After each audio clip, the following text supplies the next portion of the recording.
Dans ce tuto, nous allons voir comment créer un linéaire à partir de l'application.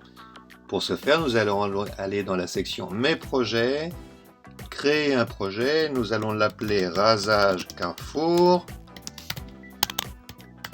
Magasin, nous allons choisir celui d'Antibes, il semble que c'est celui qui réalise le plus grand chiffre d'affaires, donc autant ne pas se priver.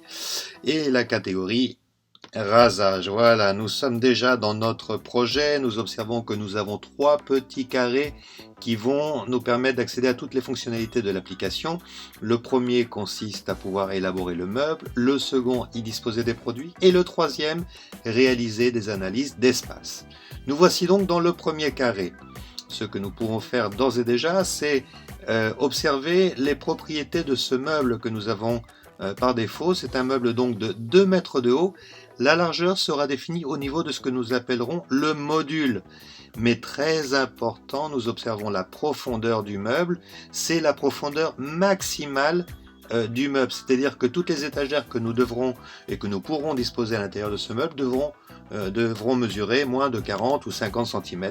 C'est aussi la profondeur qui permettra d'évaluer le nombre de produits à stocker en profondeur. Donc la profondeur est très importante. Donc nous disposons ici d'un premier module dans lequel nous pourrons créer des étagères. Donc nous venons de rajouter une étagère, nous allons en rajouter une seconde de cette façon. Alors nous disposons de 3 types d'éléments. Donc les étagères d'une part, elles permettent d'y apposer des produits. D'autre part, les panneaux perforés qui permettent donc de disposer des produits sur des crochets. La distance entre les trous par défaut est de 2,54 cm, c'est-à-dire 1 pouce. Évidemment, elle peut être modulée. Et un troisième type de display, nous allons le créer dans un second module. Voilà, en faisant plus, nous accédons à un second module. Donc nous allons y créer de la même façon donc une étagère et hop, un espace libre qui permettra de disposer de façon complètement libre les produits. On va appeler ça des produits flottants. Ce type de configuration est très utile, par exemple pour représenter un bac de congélation, disposé de façon horizontale. Nous y reviendrons.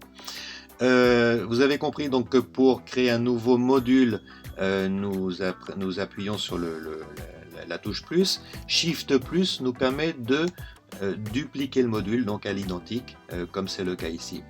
La largeur de chaque module c'est dite donc grâce au petit stylo, donc on peut créer des modules de 1,33 m par exemple, ce qui est assez standard, ce que je suis en train de faire. Donc voilà, nous disposons déjà d'un meuble prêt à l'emploi. Hop, 1,33 m et nous allons dans le prochain tuto y disposer des produits. Je vous souhaite une bonne journée, à bientôt.